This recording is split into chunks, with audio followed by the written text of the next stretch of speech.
இலங்கை தமிழர்களின் உரிமைகளை பாதுகாக்க உரிய தூதரக நடவடிக்கைகளை உடனடியாக மேற்கொள்ள வேண்டும். பிரதமர் மோடிக்கு முதலமைச்சர் மு.க.ஸ்டாலின் கடிதம் வாயிலாக வலியுறுத்தல்.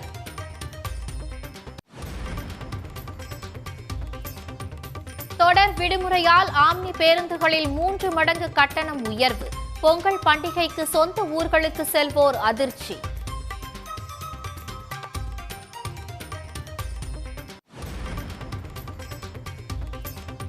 வரத்து குறைவு காரணமாக திண்டுக்கல்லில் 1 கிலோ மல்லிகைப்பூ 10,000 ரூபாய்க்கு விற்பனை. தூத்துக்குடி சந்தையில் முருங்கைக்காய் 400 ரூபாய்க்கு விற்கப்படுவதால் வியாபாரிகள் மகிழ்ச்சி.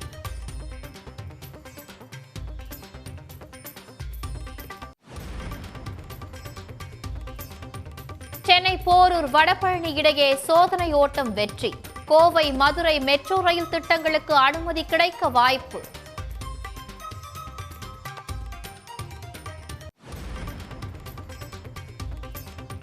டெல்லி சிபிஐ அலுவலகத்தில் நாளை ஆஜராகும் விஜய்க்கு பாதுகாப்பு கோரிய தாவேக.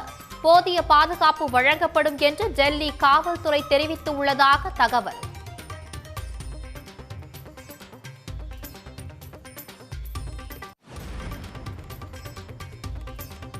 பொங்கல் நாளில் பெண்களுக்கான சிறப்பு அறிவிப்பை வெளியிடுகிறார் முதலமைச்சர் மு.க.ஸ்டாலின். அமைச்சர் ஐ. பெரியசாமி தகவல்.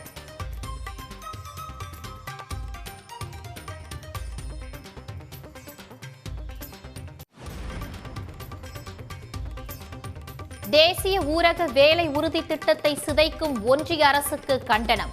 நாடு தழுவிய அளவில் காங்கிரஸ் கட்சியினர் உண்ணாவிரத போராட்டம்.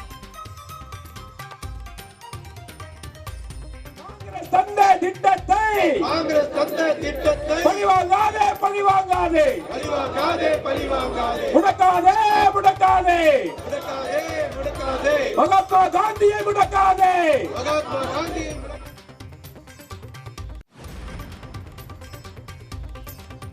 அன்புமணி மீது நடவடிக்கை எடுக்க வலியுறுத்தி தேர்தல் ஆணையத்திற்கு ராமதாஸ் கடிதம். அதிமுகவுடன் கூட்டணி வைத்திருப்பது சட்ட விரோதம் என்றும் காட்டம்.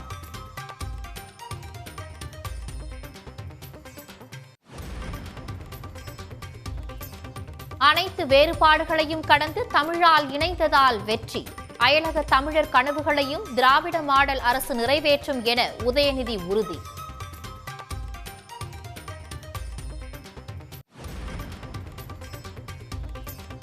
தமிழ்நாடு முழுவதும் கல்வி நிறுவனங்களில் களை கட்டிய பொங்கல் விழா.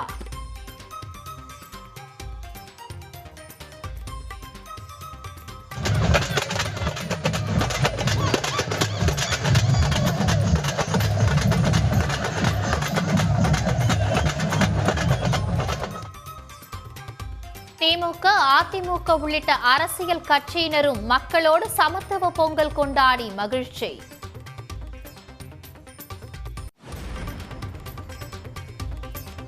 பாலியல் புகாரில் சிக்கிய பாலக்காடு எம்எல்ஏ ராகுல் கைது.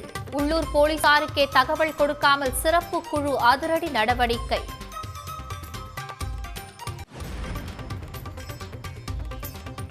குஜராத் சோமநாதர் கோயில் மீதான தாக்குதலின் 1000வது ஆண்டு நிறைவு. விழாவில் செண்டை மேளம் வாசித்து பிரதமர் மோடி உற்சாகம்.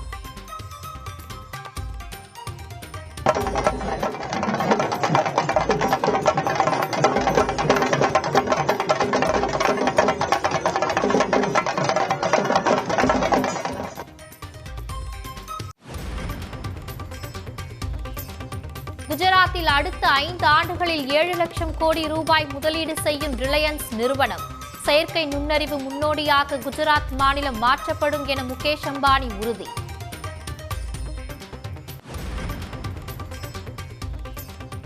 இந்தியாவுக்கு எதிரான முதல் ஒருநாள் போட்டியில் நியூசிலாந்து அணியில் இடம்பெற்றுள்ள தமிழக வீரர். வேலூரில் பிறந்த 10 வீச்சாளர் ஆதித்யா அசோக் விளையாடும் 11 பேரில் இடம் பிடிப்பு. பொங்கல் பண்டிகையை முன்னிட்டு சென்னையில் இருந்து தென் மாவட்டங்களுக்கு செல்லும் ஆம்னி பேருந்துகளின் கட்டணம் 3 மடங்கு உயர்த்தப்பட்டுள்ளதால் பயணிகள் அதிர்ச்சியடைந்துள்ளனர். பொங்கல் பண்டிகை வரும் 15ஆம் தேதி கொண்டாடப்பட உள்ள நிலையில் சென்னையிலிருந்து தங்களது சொந்த ஊர்களுக்கு பொதுமக்கள் செல்ல திட்டமிட்டு வருகிறார்கள். குறிப்பாக தென் மாவட்டங்களுக்கு செல்வதற்காக ஆம்னி பேருந்து டிக்கெட்டுகளை முன்பதிவு செய்ய முயன்ற ஏராளமான பயணிகள் டிக்கெட் கட்டண விலை பல மடங்கு உயர்ந்துள்ளதை கண்டு பெரும் அதிர்ச்சி அடைந்துள்ளனர். சாதாரண நாட்களில் சென்னையிலிருந்து நெல்லைக்கு செல்வதற்கு அதிகபட்சமாக 1800 கட்டணம் வசூலிக்கப்பட்ட நிலையில் தற்போது 4200 ரூபாய் வரை கட்டணம் உயர்த்தப்பட்டுள்ளது. கோவைக்கு அதிகபட்சமாக 3000 ரூபாயும், மதுரைக்கு அதிகபட்சமாக 3500 ரூபாயும், நாகர்கோவிலுக்கு 4200 ரூபாயும், திருச்சிக்கு 3000 ரூபாயும் கட்டணம் நிர்ணயம் செய்யப்பட்டுள்ளது. இந்த கட்டண உயர்வு காரணமாக குடும்பத்துடன் சொந்த ஊருக்கு செல்பவர்கள் கடும் மன உளைச்சலுக்கு ஆளாகியுள்ள நிலையில் ஆம்னி பேருந்துகளின் கட்டண உயர்வை கட்டுப்படுத்த தமிழ்நாடு அரசு நடவடிக்கை எடுக்க வேண்டும் என்று பயணிகள் கோரிக்கை விடுத்துள்ளார்கள். பண்டிகை கால கட்டண முரண்பாடுகளை களைய அரசு ஆம்னி பேருந்துக்கு குறைந்தபட்ச கட்டண நிர்ணயம் செய்ய வேண்டும் என்ற கோரிக்கை எழுந்துள்ளது. இதனிடையே பயணிகளிடம் கூடுதல் கட்டணம் வசூலித்தால் அபராதம் விதித்து சட்ட நடவடிக்கையும் எடுக்கப்படும் என்று போக்குவரத்து துறை எச்சரித்துள்ளது. பொங்கல் பண்டிகையை ஒட்டி காய்கறிகளின் விலை உயர்ந்துள்ள நிலையில் தூத்துக்குடி சந்தையில் முருங்கைக்காய் கிலோ 400 ரூபாய்க்கு விற்பனையானது. பொங்கலுக்கு இன்னும் 2 நாட்களே உள்ளதால் காய்கறிகளை வாங்க பல்வேறு இடங்களில் உள்ள சந்தைகளில் கூட்டம் அலைமோதியது. தூத்துக்குடி காய்கறி சந்தையில் மதுரை, ஓசூர், ஒட்டஞ்சத்திரம், பாவூர் சத்திரம் உள்ளிட்ட பகுதிகளிலிருந்து காய்கறிகள் மற்றும் கிழங்கு வகைகள் வரத்து அதிகரித்துள்ளது. இதனால் விற்பனை களை கட்டியது. அதே நேரம் வரத்து குறைந்ததால் முருங்கைக்காய் விலை கிலோ 400 ரூபாயாக உயர்ந்தது. சேனக்கிழங்கு, வள்ளிக்கிழங்கு, பிடிக்கிழங்கு, சேமக்கிழங்கு ஆண்டுக்கு ஒரு முறை தான் வரும். கிலோ 60-70 வித்துக்கிட்டு இருக்கு. காய்கறி வரத்து நிறைய வந்திருக்கு. முருங்கைக்காய் மட்டும் கொஞ்சம் வரத்து கம்மியா இருக்குல்ல, கிலோ 400 வித்துக்கிட்டு இருக்கு. உடன்குடி, ஏரல், பேய்குளம், ஆத்தூர் உள்ளிட்ட பல்வேறு பகுதிகளில் அறுவடை செய்த வாழைத்தார்கள் அதிக அளவில் தூத்துக்குடி சந்தைக்கு கொண்டு வரப்பட்டுள்ளன. இந்நிலையில் திண்டுக்கல் மாவட்டத்தில் கடந்த 1 மாதமாக அதிக பனிப்பொழிவு நிலவுவதால் பூக்களின் விளைச்சல் குறைந்துள்ளது. திண்டுக்கல் மலர் சந்தையில் மல்லிகைப்பூ இதுவரை இல்லாத அளவுக்கு உச்சம் தொட்டு கிலோ 10,000 ரூபாய்க்கு விற்பனையானது. கடும் பனிப்பொழிவின் காரணமாகவும் மழை அப்பப்போ விட்டு விட்டு பெய்யறதுனால பூ வருது, மல்லிகைப்பூ ரொம்ப கம்மியாக வருது. இப்போ 100 கிலோ வந்த இடத்துல கூட இன்றைக்கெலாம் 1 கிலோ மல்லிகைப்பூ வரது பார்த்தீங்கன்னா மல்லிகைப்பூ 10,000 ரூபா வரைக்கும் போயிட்டுருக்கு. பொங்கல் திருநாளை முன்னிட்டு மல்லிகைப்பூ இன்றைக்கி 10,000 ரூபா. முல்லைப்பூ தரத்தை பொறுத்து கிலோ 2000 ரூபாய் வரை விற்பனை செய்யப்படுகிறது. காக்கரட்டான் பூ கிலோ 1000 ரூபாய், ஜாதிப்பூ 800 ரூபாய் என விலை உயர்ந்துள்ளது. போரூர் வடபழனி இடையே மெட்ரோ ரயில் சோதனை ஓட்டம் வெற்றிகரமாக நிறைவடைந்துள்ளது. பிப்ரவரி 2வது வாரத்தில் சேவை தொடங்கும் என்று மெட்ரோ ரயில் நிர்வாக இயக்குநர் சித்திக் தெரிவித்துள்ளார். சென்னையில் 2ஆம் கட்ட மெட்ரோ ரயில் திட்டப்பணிகள் 116 கிலோமீட்டர் தொலைவிற்கு நடைபெற்று வருகின்றன. இதில் பூவிருந்தவல்லி முதல் கலங்கரை விளக்கம் வரையிலான வழித்தடத்தில் 26 கிலோமீட்டர் தூரத்திற்கு மெட்ரோ ரயில் பணிகள் நடந்து வருகின்றன. 2ஆம் கட்ட திட்டத்தில் முதல் வழித்தடமாக பூந்தமல்லி முதல் போரூர் சந்திப்பு வரையிலான 10 கிலோமீட்டர் பணிகள் முடிக்கப்பட்டுள்ளன. இந்த வழித்தடத்தில் ஏற்கனவே மெட்ரோ ரயில் சோதனை ஓட்டம் நடைபெற்ற நிலையில் தற்போது போரூர் வடபழனி இடையே 5.5 கிலோமீட்டர் தூரத்துக்கு மெட்ரோ ரயில் சோதனை ஓட்டம் வெற்றிகரமாக நிறைவடைந்துள்ளது. போரூர் வடபழனி வரையிலான டவுன் லைன் வழித்தடத்தில் 15 கிலோமீட்டர் வேகத்தில் சோதனை ஓட்டம் நடைபெற்றது.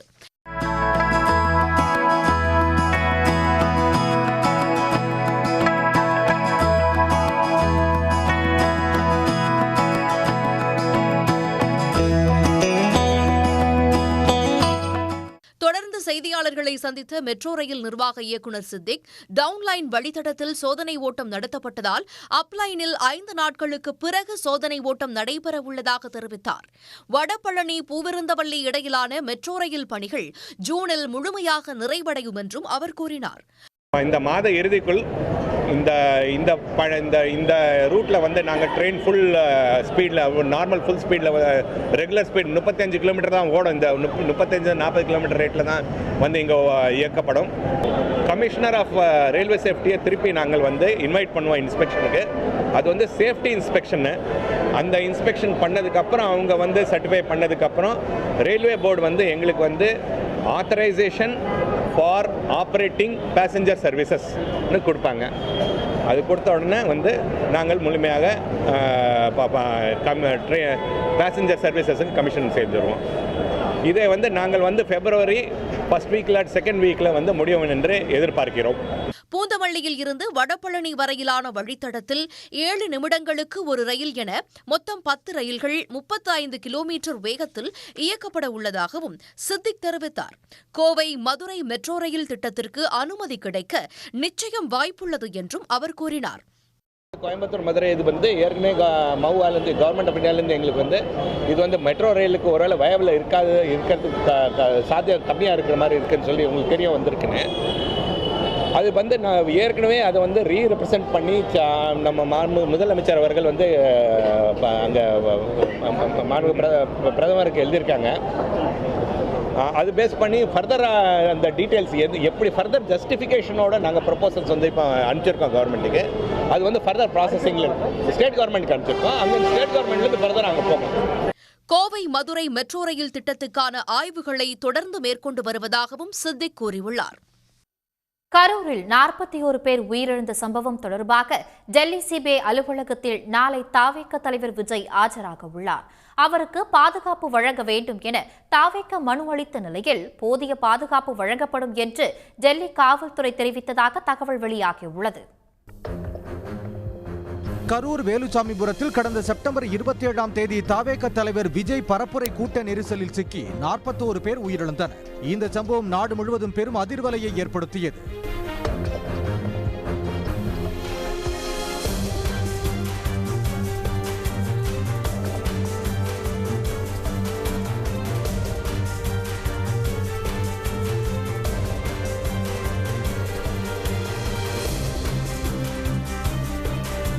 கரூர் சம்பவம் குறித்து வழக்கு பதிந்து விசாரணை நடத்தி வரும் சிபிஐ கடந்த 29ஆம் தேதி முதல் 3 நாட்கள் தாவேகவின் முக்கிய நிர்வாகிகளான புசி ஆனந்த், நிர்மல்குமார், ஆதவ் அர்ஜுனா ஆகியோரை டெல்லிக்கு அழைத்து விசாரணை நடத்தியது.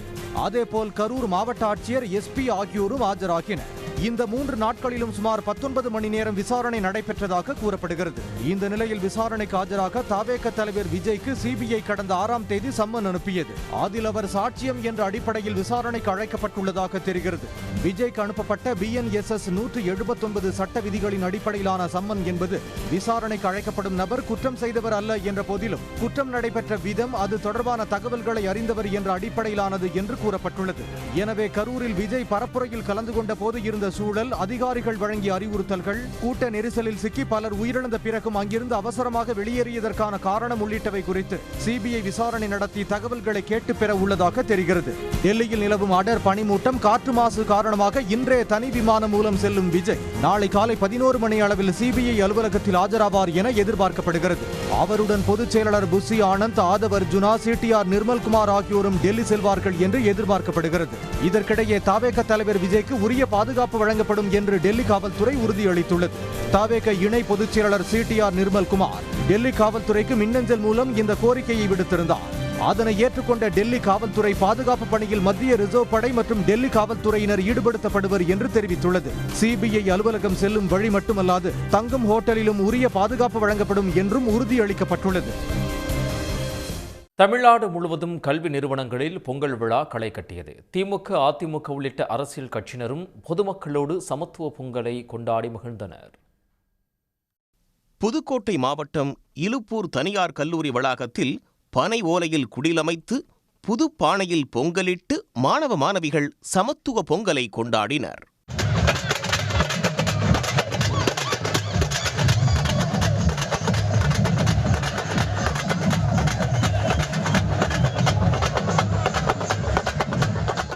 விழுப்புரம் மாவட்டம் செஞ்சி அருகே மேல் உலக்கூர் கிராமத்தில் பழங்குடியின மக்களோடு திமுகவினர் சமத்துவ பொங்கலை கொண்டாடினர்.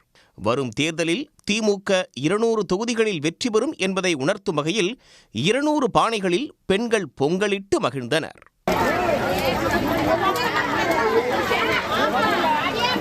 கரும்பெல்லாம் கொடுத்து, எங்களுக்கு அரிசி கொடுத்து, புடவை கொடுத்து பொங்கல் கொண்டாடினான்னு சொல்லும்போது ரொம்ப பெரிய சந்தோஷம் எங்களுக்கு. அதுல என்னன்னா, இது புதுசு இந்த ஆட்சியில எப்போ இருந்து இந்த எம்ஜிஆர் ஆட்சியில கூட இருந்திருக்காங்க. எங்க மக்களை கூப்பிட்டு இந்த சமத்துவ பொங்கல் கொண்டாடுறது கிடையாது. இப்பதான் தளபதி ஆட்சியில தான் இது முதல் தடவை பண்றாங்க. இது எங்களுக்கு ஒரு பெரிய பெரிய சந்தோஷம். அத்தனை பேரும் விரதம் இருந்து 200 பொங்கல்களை வைத்திருக்கின்றார்கள்.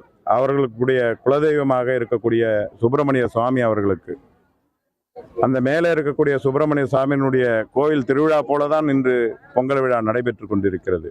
சிவகங்கை மாவட்டம் கீழடி அருகே தென்னந்தோப்புக்கு நடுவே தனியார் அமைப்பு சார்பில் பொங்கல் விழா நடைபெற்றது. பிரான்ஸ், சிங்கப்பூர், மலேசியா உள்ளிட்ட நாடுகளில் வசிக்கும் வெளிநாடு வாழ் தமிழர்கள் பங்கேற்று பொங்கல் பண்டிகையை உற்சாகத்தோடு கொண்டாடினர்.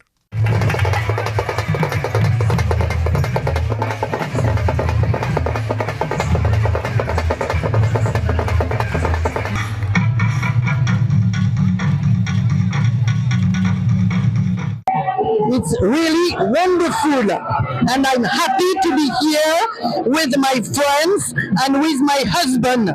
Pongalo pongal, pongalo pongal, pongalo pongal, pongalo pongal. தாரை தப்பட்டை முழங்க பறையாட்டம், மயிலாட்டம் என சென்னை செம்மஞ்சேரியில் உள்ள தனியார் கல்லூரியில் பொங்கல் விழா களை கட்டியது.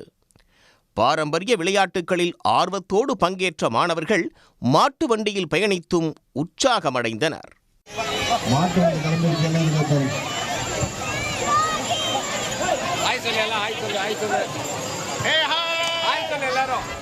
மதுரவாயலில் உள்ள மருத்துவக் கல்லூரியிலும் பொங்கல் விழா கொண்டாட்டம் களை கட்டியது.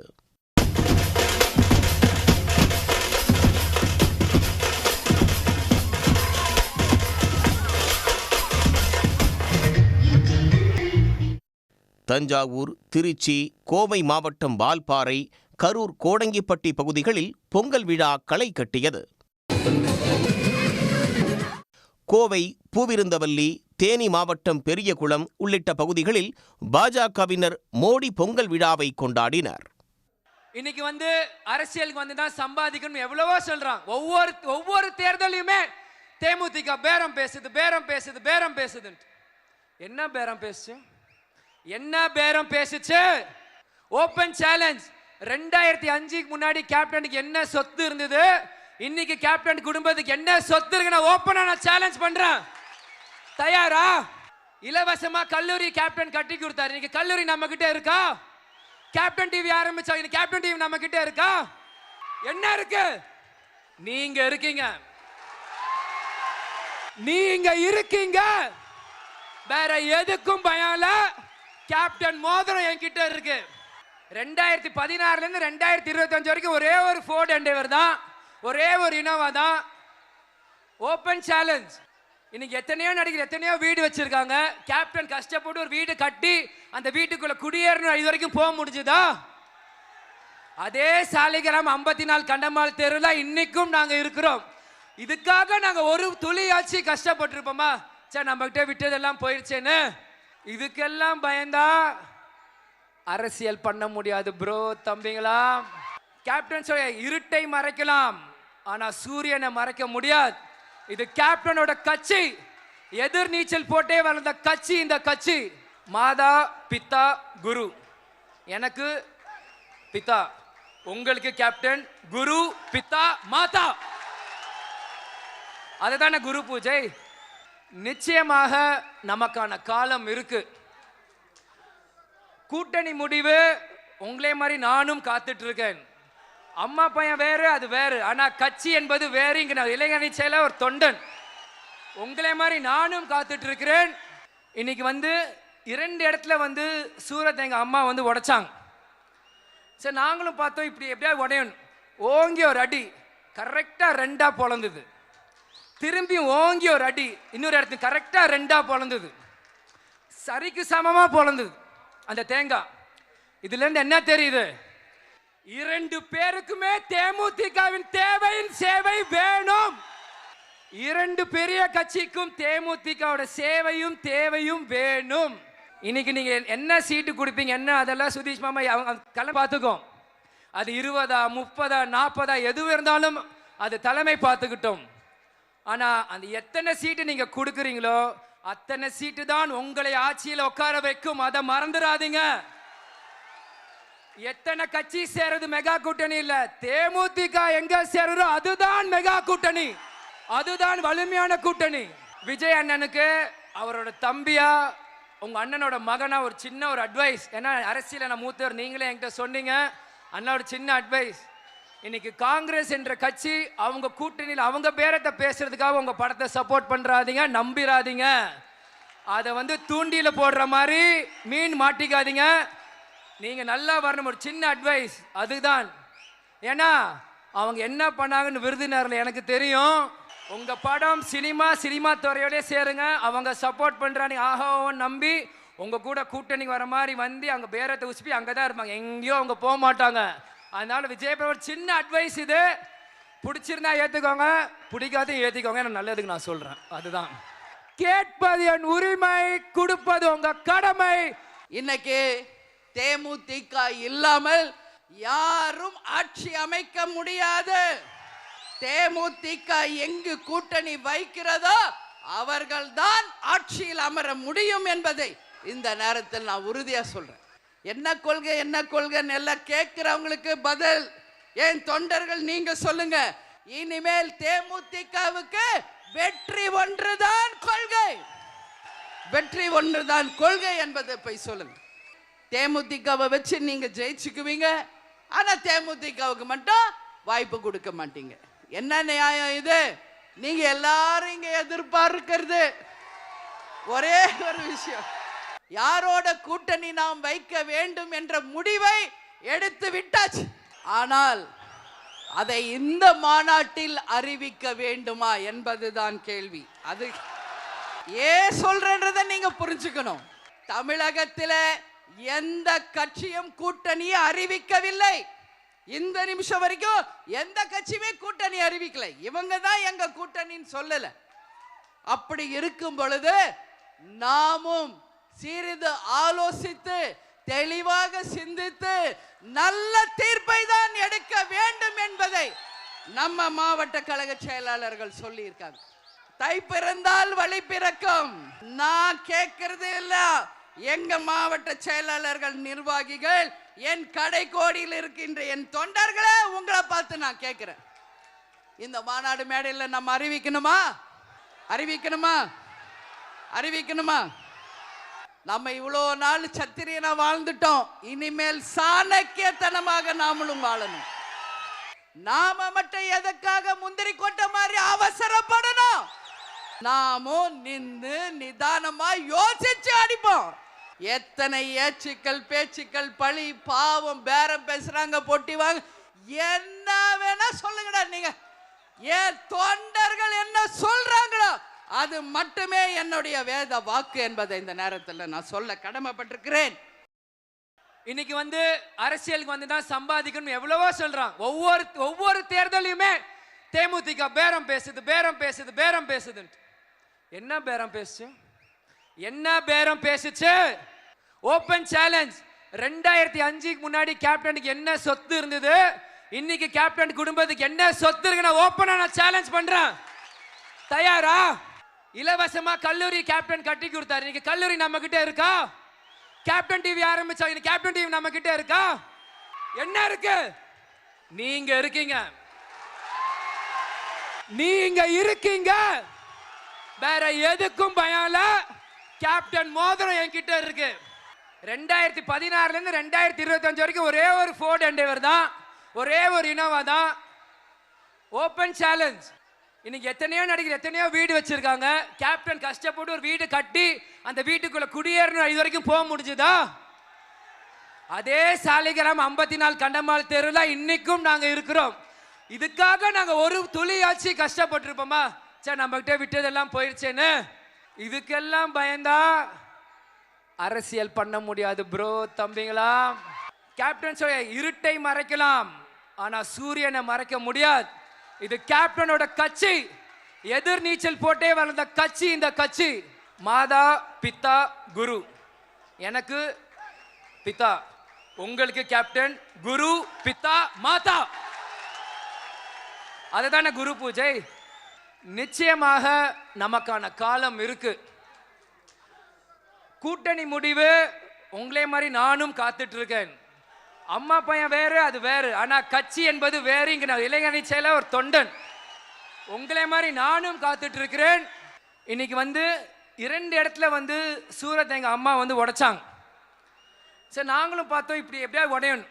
ஓங்கி ஒரு அடி கரெக்டா 2ஆ பொளந்தது. திரும்பி ஓங்கி ஒரு அடி இன்னொரு இடத்துல கரெக்டா 2ஆ பொளந்தது. சரிக்கு சமமா பொளந்தது. அந்த தேங்காய். இதுல இருந்து என்ன தெரியுது? 2 பேருக்குமே தேமுதிகவின் தேவையின் சேவை வேணும். 2 பெரிய கட்சிக்கும் தேமுதிகவோட சேவையும் தேவையும் வேணும். இன்னைக்கு நீங்க என்ன சீட்டு கொடுப்பீங்க என்ன அதெல்லாம் சுதீஷ் மாமா கலை பார்த்துக்கோ.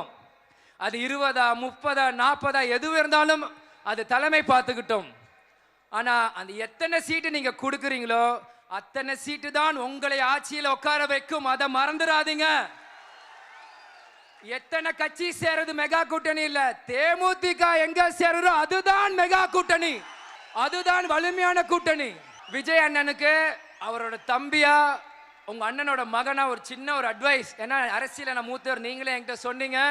அண்ணா ஒரு சின்ன அட்வைஸ். இன்னைக்கு காங்கிரஸ் என்ற கட்சி அவங்க கூட்டணியில் அவங்க பேரத்தை பேசுறதுக்காக உங்க படத்தை சப்போர்ட் பண்றாதீங்க, நம்பிராதீங்க. அதை தூண்டியில போடுற மாதிரி மீன் மாட்டிக்காதீங்க. நீங்க நல்லா வரணும். ஒரு சின்ன அட்வைஸ் அதுதான். ஏன்னா அவங்க என்ன பண்ணாங்கன்னு விருதுநகர்ல எனக்கு தெரியும். உங்க படம் சினிமா துறையோட சேருங்க. அவங்க சப்போர்ட் பண்றாங்க ஆஹோன்னு நம்பி உங்க கூட கூட்டணி வர மாதிரி வந்து அங்க பேரத்தை உசுப்பி அங்கதான் இருப்பாங்க, எங்கேயோ அவங்க போக மாட்டாங்க. அதனால விஜய் ஒரு சின்ன அட்வைஸ் இது. பிடிச்சிருந்தா ஏத்துக்கோங்க, பிடிக்காத ஏத்திக்கோங்க. நல்லதுக்கு நான் சொல்றேன். அதுதான் கேட்பது என் உரிமை, கொடுப்பது உங்க கடமை. இன்னைக்கு தேமுதிக இல்லாமல் யாரும் ஆட்சி அமைக்க முடியாது. தேமுதிக எங்கு கூட்டணி வைக்கிறதோ அவர்கள்தான் ஆட்சியில் அமர முடியும் என்பதை இந்த நேரத்தில் நான் உறுதியா சொல்றேன். என்ன கொள்கை என்ன கொள்கைன்னு எல்லாம் கேட்கிறவங்களுக்கு பதில் ஏன் தொண்டர்கள் நீங்க சொல்லுங்க. இனிமேல் தேமுதிகவுக்கு வெற்றி ஒன்றுதான் கொள்கை, வெற்றி ஒன்றுதான் கொள்கை என்பதை போய் சொல்லுங்க.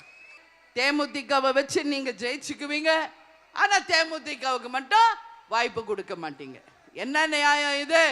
நீங்க எல்லாரும் இங்க எதிர்பார்க்கிறது ஒரே ஒரு விஷயம், யாரோட கூட்டணி நாம் வைக்க வேண்டும் என்ற முடிவை எடுத்து விட்டாச்சு.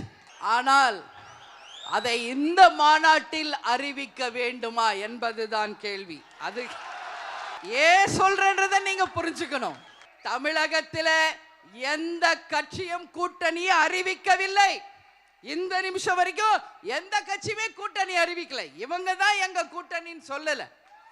அப்படி இருக்கும் பொழுது நாமும் சிறிது ஆலோசித்து தெளிவாக சிந்தித்து நல்ல தீர்ப்பை தான் எடுக்க வேண்டும் என்பதை நம்ம மாவட்ட கழக செயலாளர்கள் சொல்லி இருக்காங்க. தை பிறந்தால் வழி பிறக்கும். நான் கேட்கறது இல்ல, எங்க மாவட்ட செயலாளர்கள் நிர்வாகிகள் என் கடைக்கோடியில் இருக்கின்ற என் தொண்டர்களே உங்களை பார்த்து நான் கேட்கிறேன். இந்த மாநாடு மேடையில் நம்ம அறிவிக்கணுமா அறிவிக்கணுமா அறிவிக்கணுமா? நம்ம இவ்வளோ நாள் சத்திரியனா வாழ்ந்துட்டோம், இனிமேல் சாணக்கியத்தனமாக நாமளும் வாழணும். நாம மட்டும் எதற்காக முந்திரி கொட்ட மாதிரி அவசரப்படணும்? நாமும் நின்று நிதானமா யோசிச்சு அடிப்போம். எத்தனை ஏச்சுக்கள் பேச்சுக்கள் பழி பாவம் பேரம் பேசுறாங்க போட்டி வாங்க என்ன வேணா சொல்லுங்கடா. நீங்க ஏன் தொண்டர்கள் என்ன சொல்றாங்களோ அது மட்டுமே என்னுடைய வேத வாக்கு என்பதை இந்த நேரத்தில் நான் சொல்ல கடமைப்பட்டிருக்கிறேன். அயலக தமிழர்களின் கனவுகளையும் திராவிட மாடல் அரசு நிறைவேற்றும் என துணை முதலமைச்சர் உதயநிதி ஸ்டாலின் தெரிவித்துள்ளார். அயலக தமிழர்களின் கனவுகளையும் திராவிட மாடல் அரசு நிறைவேற்றும் என துணை முதலமைச்சர் திரு உதயநிதி தெரிவித்துள்ளார். சென்னை நந்தம்பாக்கத்தில் உள்ள வர்த்தக மையத்தில் அயலக தமிழர் நலன் மற்றும் மறுவாழ்வுத்துறை சார்பில் அயலக தமிழர் தின விழாவை தொடங்கி வைத்து பேசிய அவர், தமிழ்தான் அனைவரையும் இணைக்கக்கூடிய மொழி என்றார். தமிழ் யாரையும் வேறுபடுத்தாது, பிரித்து பார்க்காது என்ற திரு உதயநிதி, யாருக்கும் எந்த பேதத்தையும் காட்டாத மொழிதான் நம்முடைய தாய்மொழி என்று குறிப்பிட்டார். தமிழ் அடையாளத்திற்கு முன்பு வேறு எந்த அடையாளமும் நிற்கவோ போட்டி போடவோ முடியாது என்றவர், சாதி மதம் ஏழை முதலாளி உள்ளிட்ட அனைத்தையும் கடந்து நாம் அனைவரும் தமிழால் இணைந்ததால் தான் தரணியை வென்று கொண்டிருப்பதாக கூறினார். ஆரம்பத்தில் சிறிய வேலைக்காக தமிழ்நாட்டிலிருந்து பலர் வெளிநாடுகளுக்கு சென்ற நிலை மாறி தற்போது வெளிநாடுகளில் தமிழ்நாட்டைச் சேர்ந்தவர்கள் மருத்துவர் பொறியாளர் உள்ளிட்ட பெரிய வேலைகளில் இருப்பதாக சுட்டிக்காட்டிய திரு உதயநிதி, இந்த முன்னேற்றத்திற்கு பெயர்தான் திராவிட மாடல் என்றார். உங்க கனவு சொல்லுங்க திட்டம் தமிழ்நாட்டில் தொடங்கப்பட்டுள்ளது பற்றி குறிப்பிட்ட அவர், அயலக தமிழர்களின் கனவுகளையும் திராவிட மாடல் அரசு நிறைவேற்றும் என்றார். உங்கள் கனவை சொல்லுங்கன்னு ஒரு திட்டத்தை நம்முடைய முதலமைச்சர் அவர்கள் அறிமுகப்படுத்தியிருக்கிறார். அரசின் திட்டங்கள் பற்றியும் பயன்கள் பற்றியும் எதிர்காலத்தில் என்ன மாதிரி திட்டங்கள் வரணுன்ற மக்களோட கனவுகளை கேட்டு அறிகின்ற முயற்சி தான் இந்த உங்கள் கனவை சொல்லுங்கன்ற திட்டம். அதே போல் அயலக தமிழர்களும் உங்களுடைய கனவுகளை இந்த வாரியத்தின் பொறுப்பாளர்களிடம் அமைச்சர் அண்ணன் நாசர் அவர்களிடம் தெரியப்படுத்துங்க. முன்னதாக உணவு சார்ந்த அரங்குகள், கலாச்சாரம் சார்ந்த அரங்குகள், வணிகம் சார்ந்த அரங்குகள், கைவினைப் பொருட்கள், தமிழ் இலக்கியம் சார்ந்தவை என 252 காட்சி அரங்குகளை நீர்வளத்துறை அமைச்சர் திரு துரைமுருகனுடன் இணைந்து திரு உதயநிதி தொடங்கி வைத்து பார்வையிட்டார். 10 லட்சம் ரூபாய் மதிப்பிலான இசைக்கருவிகளை மொரீஷியஸ் நாட்டிற்கு துணை முதலமைச்சர் வழங்கினார். நிகழ்ச்சியில் தாய்லாந்து, மலேசியா, சிங்கப்பூர், இலங்கை, இங்கிலாந்து, அமெரிக்கா உள்ளிட்ட 60க்கும் மேற்பட்ட நாடுகளில் வசிக்கும் மென்பொருள் தொழில்நுட்ப வல்லுநர்கள், அயலக அரசு அதிகாரிகள், தொழில் முனைவோர், வெளிநாடுகள் மற்றும் வெளி மாநிலங்களில் செயல்பட்டு வரும் தமிழ்ச்சங்க நிர்வாகிகள் உள்ளிட்டோர் கலந்து கொண்டனர். உலக அயலக தின விழாவில் வெளிநாடு வாழ் தமிழர்கள் பலரும் பங்கேற்றனர். இதற்கு வாய்ப்பளித்த தமிழ்நாடு முதலமைச்சருக்கு நன்றி தெரிவித்ததுடன் தமிழ் மொழி வளர்ச்சிக்காக விருது வழங்கி கௌரவிப்பது பாராட்டுக்குரியது என்றும் கூறினர். இந்த விருது தமிழ்நாட்டு அரசு தமிழ் சேவைக்காக எனக்கு வழங்கி இருப்பதில் மட்டற்ற மகிழ்ச்சி அடைகிறேன். அதாவது தமிழுக்கு சேவை செய்தவர்களுக்கு என்றுமே தாழ்வு இல்லை, சிறப்பிக்கப்பட்டு கொண்டே இருப்பார்கள். அதற்கு ஒரு உதாரணம் இது போன்ற விருதுகள். ஒவ்வொரு வருடமும் ஜனவரி 11, 12 அன்று அனைத்து தமிழர்கள் ஒன்று கூட்டி அவர்களுக்கு வேண்டிய அனைத்து வசதியும் செய்து தமிழால் இணைவம் என்ற திட்டத்தினால் அனைவரை இணைத்து நம்ம வைத்திருந்த நம்ம தமிழக அரசுக்கும் தமிழக முதல்வருக்கும் தமிழக இணை முதல்வருக்கும் எங்கள் தமிழர்கள் சார்பாக நன்றி கலந்த வணக்கத்தை தெரிவித்துக் கொள்கின்றோம். நமக்கு எது நேர்ந்தாலும் என்ன நேர்ந்தாலும் தாய் தமிழ்நாட்டிலிருந்து தொப்புள் கொடி உறவு போல ஒரு குரல் ஒலிக்கும், ஒரு கரம் அணைக்க வரும் என்ற நம்பிக்கை இந்த மாநாட்டின் வழியாக மாண்புமிகு மு.க. ஸ்டாலின் அவர்கள் விதைத்து கொண்டிருக்கின்றார்கள்.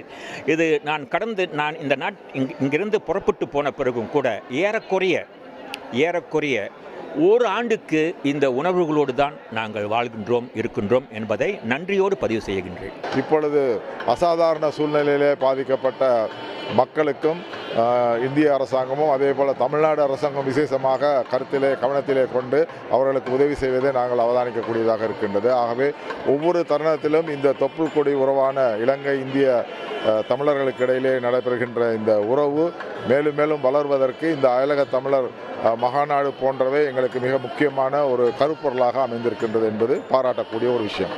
எங்களுக்கு இது ஒரு திருவிழா மாதிரி இருக்குது. அதாவது பொங்கல் திருவிழா எப்படி நம்ம தமிழர்கள் எல்லாம் ஒன்று சேர்ந்து நம்ம கொண்டாடுறோமோ அதே மாதிரி இது திருவிழா மாதிரி எல்லா மக்களையும் ஒன்றிணைக்கக்கூடிய ஒரு சங்கமமாக இருக்குது.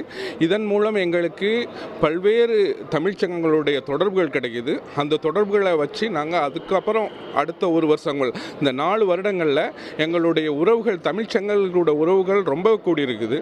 ஏன்னா இது போன்ற நிகழ்ச்சிகளில் நாங்கள் வர்றதுனால அதில் எல்லா மக்களையும் பார்க்குறது அவ்வளோ சந்தோஷமாக எங்களுக்கு எங்கள் மக்களை பார்க்கும்போதோ ஒவ்வொரு நாட்டிலையும் நம்ம தமிழ் வளர்ந்துருக்கிறத பார்க்கும்போது மிக சிறப்பாக இருக்குது. நம்ம இந்தியர்கள் தமிழர்கள் எங்கே இருந்தாலும் இந்த மாதிரி விழா நடக்கும்போது நமக்குள்ளே ஒரு அன்பு பரிமாறுவது சரி, நமக்குள்ளே ஒரு கலாச்சாரம் இதெல்லாம் நீங்கள் பார்த்து ரொம்ப சிறப்பான முறையில் இங்கே ஏற்பாடு பண்ணியிருக்குது. ஸோ அந்த வகையில் மலேசியா நாட்டின் அரசாங்க சார்பாக ரொம்ப நன்றி தெரிவிச்சுக்கிறேன். தேசிய ஊரக வேலைவாய்ப்பு உறுதியளிப்பு திட்டத்தில் மகாத்மா காந்தி பெயர் நீக்கப்பட்டதை கண்டித்து ஒன்றிய அரசுக்கு எதிராக தமிழ்நாடு முழுவதும் காங்கிரஸ் கட்சி சார்பில் உண்ணாவிரத போராட்டம் நடைபெற்றது. சென்னை எழும்பூர் ராஜரத்ன மைதானத்தில் காங்கிரஸ் மாநில தலைவர் செல்வ பெருந்தகை தலைமையில் உண்ணாவிரத போராட்டம் நடைபெற்றது. போராட்டத்தில் பங்கேற்ற அக்கட்சியினர் காந்தி புகைப்படத்துடன் மண்வெட்டி கடப்பாறையை கையில் ஏந்தியபடி ஒன்றிய அரசுக்கு எதிராக முழக்கமிட்டனர். 100 நாள் வேலை திட்டத்தில் மகாத்மா காந்தியின் பெயரை நீக்காதே குறைக்காதே. தேசிய ஊரக வேலைவாய்ப்பு உறுதியளிப்பு திட்டத்தில் காந்தி பெயர் நீக்கப்பட்டதை கண்டித்து விரைவில் 10,000 பேரை திரட்டி பிரதமர் இல்லத்தை முற்றுகையிடுவோம் என செல்வ பெருந்தகை எச்சரித்தார். நிறைவாக தமிழ்நாட்டின் சார்பாக நரேந்திர மோடி அவர்களுடைய வீட்டை முற்றுகையிடும் போராட்டம் அகில இந்திய காங்கிரஸ் கமிட்டி வழிகாட்டுதல் எல்லா திட்டங்களையும் முடித்த பிறகு தமிழ்நாட்டில் இருந்து 10,000 பேர் திரண்டு நரேந்திர மோடியை உங்கள் வீட்டை தமிழ்நாடு காங்கிரஸ் கமிட்டியின் சார்பாக இந்திய தேச மக்களின் சார்பாக முற்றுகையிடுகிறோம் என்ற போராட்டத்தை நாம் அறிவிப்போம். போராட்டத்தில் பங்கேற்று பேசிய நடிகர் மன்சூர் அலிகான் காந்தி பெயரை மாற்றிய பாஜகவினரை ஒட்டுமொத்தமாக திகார் சிறையில் அடைக்க வேண்டும் என ஆவேசமாக தெரிவித்தார். மகாத்மா காந்தியை தொடர்றதுக்கு என்னைக்குமே நினைக்க கூடாது.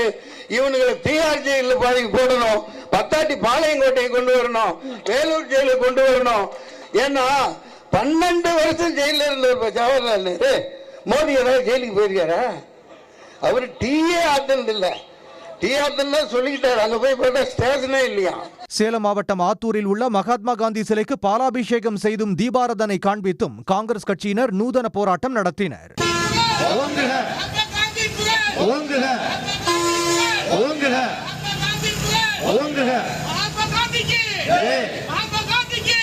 இதேபோல் ராமநாதபுரம், சிவகங்கை, தஞ்சாவூர், திருவண்ணாமலை உள்ளிட்ட மாவட்டங்களிலும் ஒன்றிய பாஜக அரசை கண்டித்து காங்கிரஸ் சார்பில் உண்ணாவிரத போராட்டம் நடைபெற்றது.